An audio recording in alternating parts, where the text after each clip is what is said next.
You know, a couple weeks ago we celebrated Thanksgiving, and here in a few more weeks we're going to be celebrating Christmas, one of the funnest times of the year. We're going to be celebrating Valentine's, we're going to miss, Memorial Day, Labor Day, 4th of July, all of those fun holidays.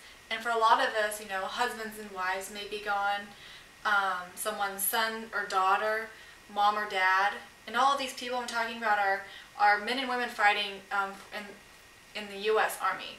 They're going to be deployed to Iraq or Afghanistan for 12 months. And a lot of other all other branches, like the Marines, I think they have 7-month deployments. Navy has 6. Air Force has 6-month deployments. The United States Army are the only ones with a 12-month deployment. And that is a long time for someone to be gone away from home. As an Army wife, my husband was deployed for 12 months to Iraq. And it's not a fun time, but you get through it.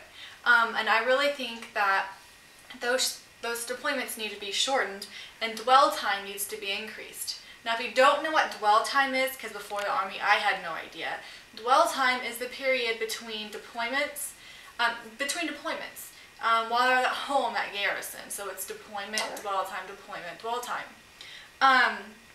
If there was a shorter deploy time, we could see a rise in morale, decrease in divorce, mental illness, and an increase in recovery time. An article I found on USA Today says, American soldiers of the 21st century are quietly making history, serving in combat longer than almost any other U.S. soldiers in the nation's past. Wow, that's crazy, because we've been deployed a lot over the past decade. Today we're going to talk about the effects of being deployed for a year or more. Secondly, the positives of having a greater dwell time. Morale, huge. Soldiers need morale. And when they're gone for 12 months, it's hard to keep that up, When they have morale, when they have that, it gives them a more focus, to focus on their mission of why they are fighting. And when they're gone for 12 months, they tend to lose that because they're like, another 11 months. And it just keeps dragging and dragging. All they can think about is home. So if that was shortened to 6 months, it would be a breeze, it would be cake. Although it would still be a struggle being away from home, but it would not be 12 months. Families suffer too when soldiers are gone. The remaining spouse often becomes the head of the household, which is a huge responsibility to take on by themselves. When there's stress on the marriage, it can come from lack of communication because they're gone for 12 months.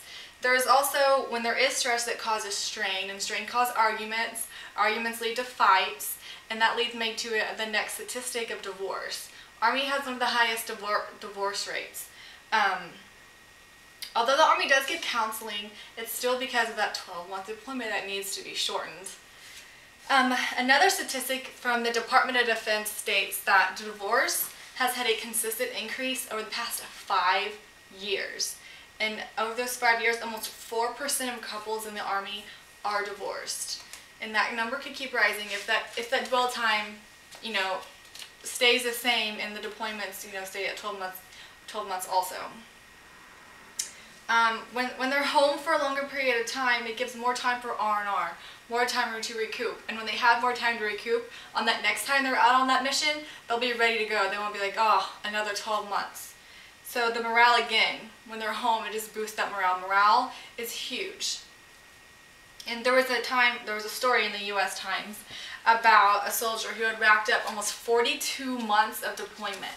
42 months is a long time. He has a 7-year-old son that he barely knows because he's been gone for a year at a time. And that's sad. That has to be shortened. How would you like to be gone away from your children for 12 months, and when you get home, they barely know you as their dad? It's just horrible. It gives them more time to enjoy the small things, sleeping in their own bed, waking, using a restroom that's just around the corner, getting to wear civilian clothes. All of those things are a big factor in why the deployment time needs to be reduced to 6 months. When they're home longer in between, when they have a longer dwell time, it gives them more time to seek help if they need issues and more time to recover before they head out on their next deployment. I'm going to leave you with this, a U.S. Times quote that I think just stamps it in stone of why deployments have to be shortened. The Army research shows that the strain of soldiers can otherwise be eased with extended breaks between deployments. The longer soldiers rest, the better they endure. Exactly. The more they rest, the better they're going to fight. It's simple. Deployments need to be shortened. You know, although they may not complain about their 12-month deployments, they surely deserve it. So I think men and women of our nation serving in the Army deserve that shorter deployment time and longer dwell time.